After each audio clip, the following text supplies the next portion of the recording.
देखिए पिछले वीडियो में हमने शुरू किया था इलेक्ट्रिक डाइपोल, ठीक है ना। तो इलेक्ट्रिक डाइपोल को डिफाइन कैसे करते हैं? A pair of two equal and opposite charges separated by a very small distance is called an electric dipole. मैंने आपको एक एग्जांपल बताया था वाटर का, और इसी तरह कुछ एक दो एग्जांपल्स और होते हैं, जैसे कार्बन डाइऑक्साइड CO2 हो गया या HCl हो गया। ये देखिए वाटर अपने आप में तो एक न्यूट्रल मॉलिक्यूल है, लेकिन जब हम मॉलिक्यूलर लेवल पे देखते हैं तो इनके बॉन्ड्स के बीच में जो एंगल बनता है उसके कारण ये एक दूसरे से थोड़ा सेपरेट रहते हैं, और जिसके कारण ये बहुत छोटी डिस्टेंस में ये एटम्स एक दूसरे से दूर है, निगेटिव पॉजिटिव, तो ये एक डाइपोल फॉर्म कर रहे होते हैं। तो वाटर एक तरह का पोलर मॉलिक्यूल है। हर डाइपोल की देखिए इस असेंबली को, एक प्लस चार्ज, एक माइनस चार्ज और एक बहुत छोटी दूरी, इस असेंबली को कहते हैं एक इलेक्ट्रिक डाइपोल। हर डाइपोल की अपनी एक स्ट्रेंथ होती है जो किस पे डिपेंड करती है, उन चार्जेस, चूँकि देखिए इक्वल चार्जेस हैं और साइन अपोजिट हैं, चार्ज इक्वल हैं और साइन अपोजिट हैं, तो उस पर्टिकुलर चार्ज पे डिपेंड करती है, ठीक है ना, और उनके बीच की डिस्टेंस पे डिपेंड करती है। हर डाइपोल की अपनी एक स्ट्रेंथ होती है, उस स्ट्रेंथ को डिफाइन किया गया है इलेक्ट्रिक डाइपोल मूवमेंट से। इलेक्ट्रिक डाइपोल मूवमेंट ये क्या होती है? It is the strength of N electric dipole. It characterizes an electric dipole. Its magnitude is given by the product of the magnitude of one charge, चाहे दोनों में से कोई एक चार्ज, दोनों सेम ही है, मैग्नीट्यूड लेंगे तो दोनों का क्यू क्यू है, बस साइन अलग है। तो its magnitude is given by the product of the magnitude of one charge and the distance between the charges. तो यानी इस इलेक्ट्रिक डाइपोल मूवमेंट एक क्वांटिटी है जिसको हमने स्मॉल p से रिप्रेजेंट किया, p वेक्टर, ये एक वेक्टर क्वांटिटी होती है इलेक्ट्रिक डाइपोल मूवमेंट। ये स्मॉल p से रिप्रेजेंट किया गया, ये होता है q इंटू 2a। देखिए a वेक्टर है, q तो स्केलर है ना, यानी ये जो हमारा q, ये जो असेंबली बनी हुई है इसके बीच की दूरी को हमने वेक्टर फॉर्म में ले लिया। मान लीजिए मैंने कह दिया ये 2a वेक्टर है, किस दिशा में? इधर, ठीक है ना। तो अब देखिए ये जो डाइपोल मूवमेंट है ये किधर से किधर को होता है। डाइपोल मूवमेंट एक वेक्टर क्वांटिटी है और ये डिफाइंड होती है, इसको थोड़ा अगर आगे डिटेल में जब हम और क्लासेस में पढ़ेंगे, जहाँ हम डाइपोल्स के बारे में और ज़्यादा जानकारी लेंगे, तो वहाँ पे हमें ये बताया जाता है कि देखिए ये Q माइनस Q से प्लस की तरफ ये P वेक्टर होता है। P वेक्टर की दिशा क्या होती है? माइनस चार्ज से प्लस चार्ज की तरफ, ये इसकी डाइपोल मूवमेंट की डायरेक्शन होती है, ठीक है ना। तो अब हमें डाइपोल मूवमेंट के बारे में और पढ़ना है कि डाइपोल मूवमेंट में इलेक्ट्रिक फील्ड डाइपोल मूवमेंट के कारण कितना होता है, और इलेक्ट्रिक फील्ड अलग अलग डाइपोल पोजीशंस, अलग अलग पोजीशंस पे किसी डाइपोल के कारण क्या होता है। तो देखिए हमें यहाँ दो चीज़ें पढ़नी हैं। Electric field due to a dipole, पहला है electric field due to a dipole, ठीक है। तो इसमें हम दो चीज़ें पढ़ते हैं। पहला electric field at axial position, at an axial position, अभी मैं बताऊंगा क्या है एक्सियल पोजीशन। और दूसरा है एट एन इक्वेटोरियल पोजीशन।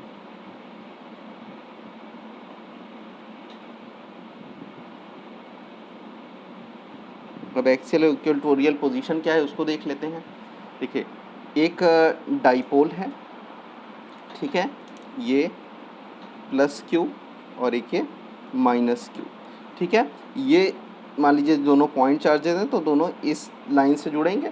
तो ये लाइन जिसके थ्रू ये दोनों जुड़े, ये इसकी एक्सिस कहलाई डाइपोल की। क्यों? क्योंकि डाइपोल मूवमेंट इसी के अलोंग काम कर रहा है। कौन सा डाइपोल मूवमेंट? P वेक्टर जो था माइनस Q से प्लस Q की तरफ, याद रखिएगा।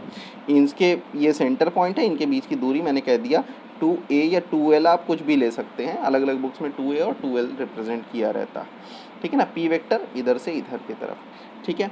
तो अब देखिए यहाँ पे एक्सियल लाइन कौन सी है? ये वाली लाइन है, ये वाली लाइन, यानी इस पूरे डाइपोल, ये एक बहुत छोटी असेंबली है, नैनोमीटर माइक्रोमीटर्स रेंज में, ठीक है। तो इसके कारण अगर कोई पॉइंट चार्ज यहाँ रखा है, यहाँ रखा है, यहाँ रखा है, यहाँ रखा है या यहाँ रखा है, इस लाइन पे कहीं भी रखा है, तो वो कौन सी लाइन कहलाती है? एक्सियल पोजीशन कहलाती है। इसी तरह ये इसका इक्वेटोरियल पोजीशन कहलाता है, यानी लाइन जो जोड़ी उसके सेंटर पे अगर हमने एक परपेंडिकुलर डाला तो ये इसका इक्वेटोरियल पोजीशन कहलाता है, ये वाला पूरा लाइन। अगर हमने कोई चार्ज यहाँ रखा, यहाँ रखा, यहाँ रखा या यहाँ रखा तो ये सभी इक्वेटोरियल पोजीशंस कहलाती हैं। तो हमें एक्सियल पोजीशन पे कोई एक जनरल चार्ज के लिए इस डाइपोल का इलेक्ट्रिक फील्ड इस चार्ज पे लेना रहेगा। मान लीजिए कोई चार्ज यहाँ क्यू रखा हुआ है, क्यू डैश रखा है, उस पर इस डाइपोल का इलेक्ट्रिक फील्ड इस चार्ज पे जो एक्सियल लाइन पे रखा है, इस डाइपोल का इलेक्ट्रिक फील्ड जो इक्वेटोरियल लाइन पे रखा हुआ है। इसी तरह हम देखेंगे कि इक्वेटोरियल लाइन पे यहाँ कितना होता है। फिर हम एक बार देखेंगे कि जनरल पोजीशन पे कोई जनरल पोजीशन यहाँ है तो यहाँ इसका इलेक्ट्रिक फील्ड इस डाइपोल के कारण कितना होता है, यानी एक्सियल देखेंगे, इक्वेटोरियल देखेंगे और तीसरा देखेंगे जनरल पोजीशन पे। ठीक है ना। तो तीसरा हम क्या देखेंगे, सी यहाँ लिख लेते हैं, एट एनी जनरल पोजीशन।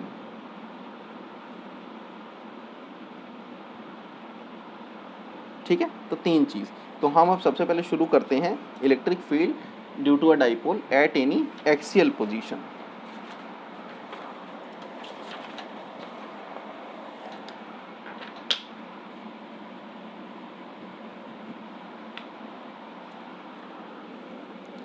लिख लेते हैं, ए है ना हमारा electric field due to a dipole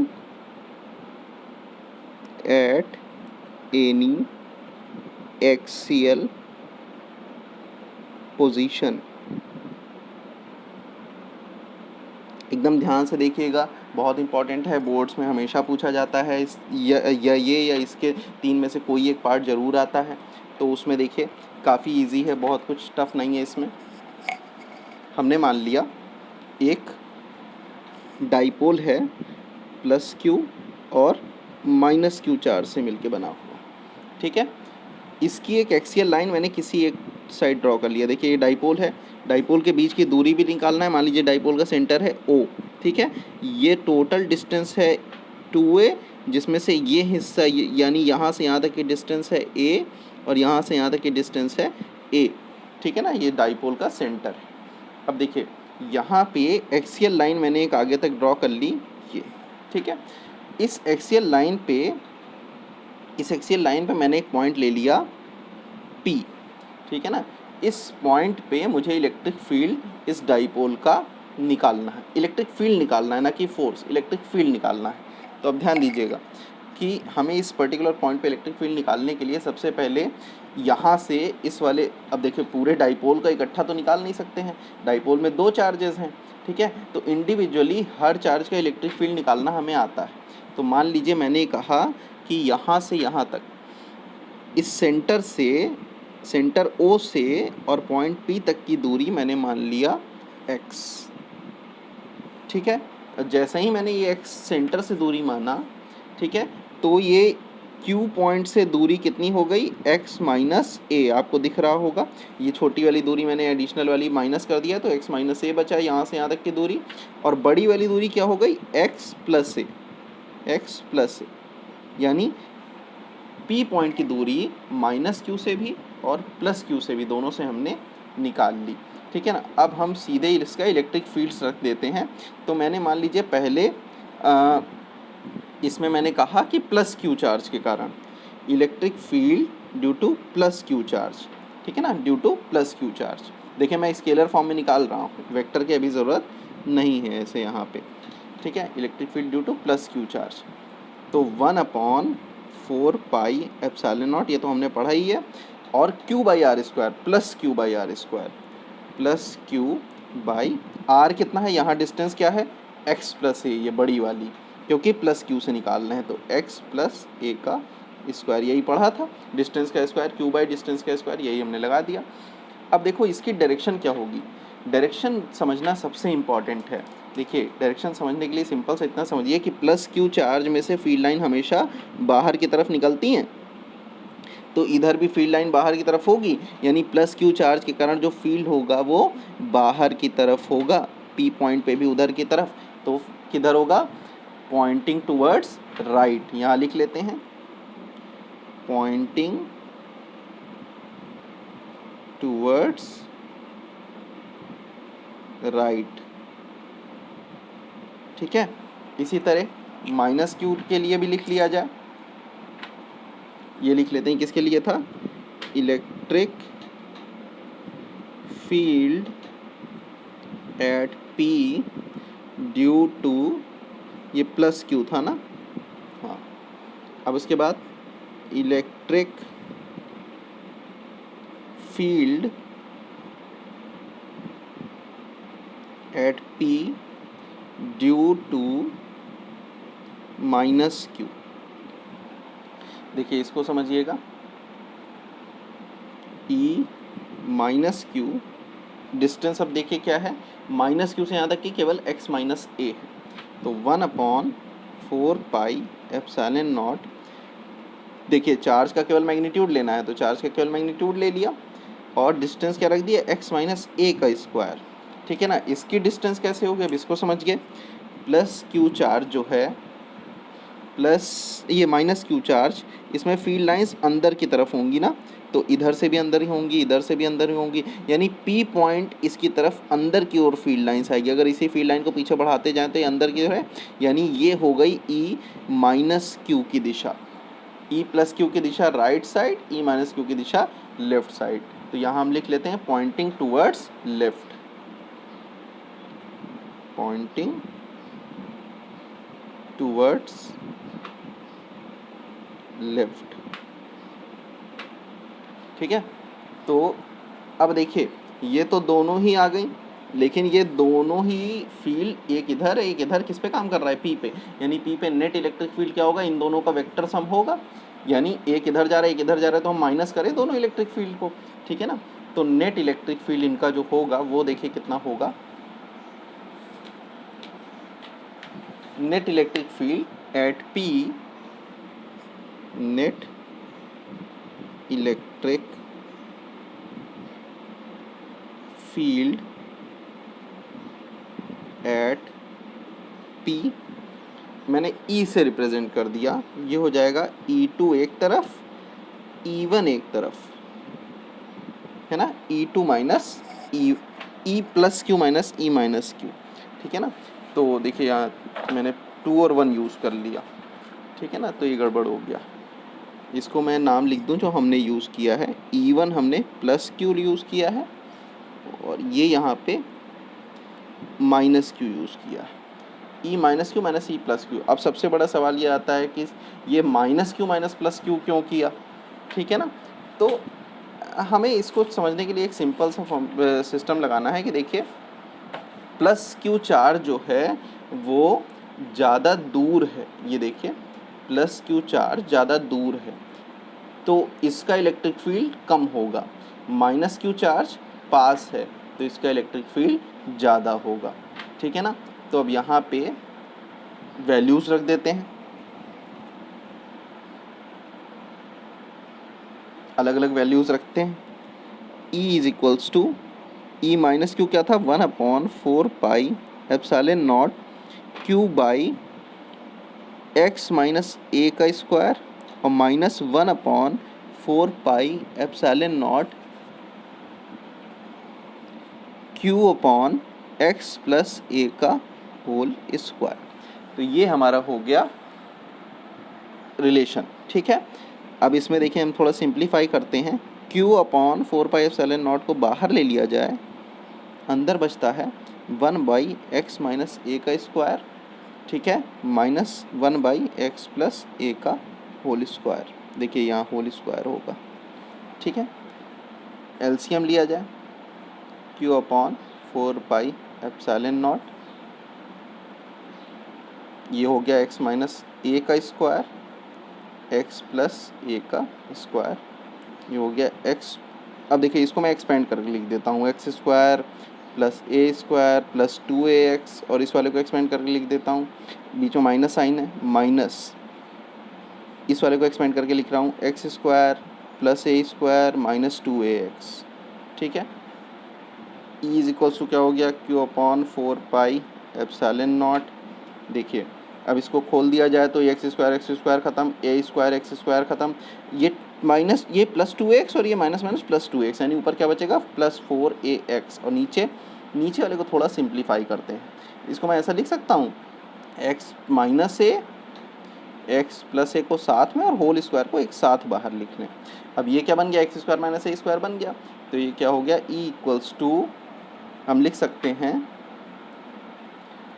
q upon 4 epsilon not, क्या हो गया 4ax अपॉन में x square minus a square का होल स्क्वायर, ये बन गया। ठीक है, अब देखिए कुछ चीज़ें हमें पीछे से याद हैं कि Q इंटू जो हमने डाइपोल मोमेंट P डिफाइन किया था वो क्या किया था, Q इंटू 2a, यही डिफाइन किया था Q इंटू 2a।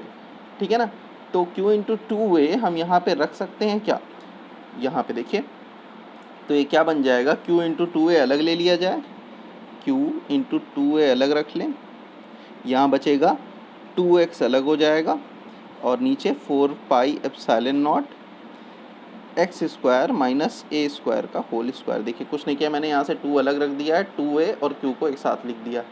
तो e क्या बन गया हमारा 1 upon 4 epsilon not, q into 2a को क्या लिख दिया p, यानी 2px अपॉन में नीचे क्या बन गया x square minus a square का होल स्क्वायर। ठीक है ना, ये हमारा जनरल एक्सप्रेशन आया इलेक्ट्रिक फील्ड का डाइपोल के कारण, electric field due to a dipole at any axial position. ठीक है ना, तो q की जगह 2a रख दिया। ठीक है ना, तो 1 upon 4 epsilon not 2px by x square minus a square का होल स्क्वायर, तो ये एक्सप्रेशन हमारा बन के तैयार हो गया। अब इसी में अगर मान लीजिए ये x जो है, जो हमारा x डिस्टेंस है ये बहुत बड़ी हो, यानी P पॉइंट हमारा बहुत बहुत दूर हो। ठीक है ना, तो इसमें हम क्या कर सकते हैं, यहाँ जनरलाइज कर दें x is much greater than a। तो यहाँ पे x जब हम बहुत ज़्यादा a से बड़ा लेंगे तो यहाँ हम थोड़ा सा सिंप्लीफाई कर सकते हैं कि e is equals to 1 upon 4 epsilon naught, यहाँ से हम x कॉमन ले लें, 2px अपॉन में x कॉमन लिया तो एक्स स्क्वायर कॉमन ले लेते हैं, एक्स स्क्वायर कॉमन लिया तो या फिर जब x सबसे बड़ा हो गया तो a का तो काम ही ख़त्म हो गया। ठीक है ना, a का तो काम ही ख़त्म हो गया। ठीक है, तो यहाँ पे हम सीधे सीधे इसको यही नहीं रख सकते हैं कि एक्स स्क्वायर ही केवल बचेगा a के कंपैरिजन में, तो नीचे क्या हो जाएगा केवल स्क्वायर का स्क्वायर यानी एक्स की पावर 4 और ऊपर एक x है, और ये कितना हो जाएगा 1 upon 4 epsilon not 2p by x cube, यानी ये तब का केस है जब x बहुत बहुत बड़ा हो जाए, यानी जो हम जिस पोजीशन पे फील्ड लेना चाहते हैं डाइपोल से वो बहुत दूर हो जाए। तो इतना ये हमारा डाइपोल का एक्सियल डिस्टेंस में एक्सियल पोजीशन पे इलेक्ट्रिक फील्ड था।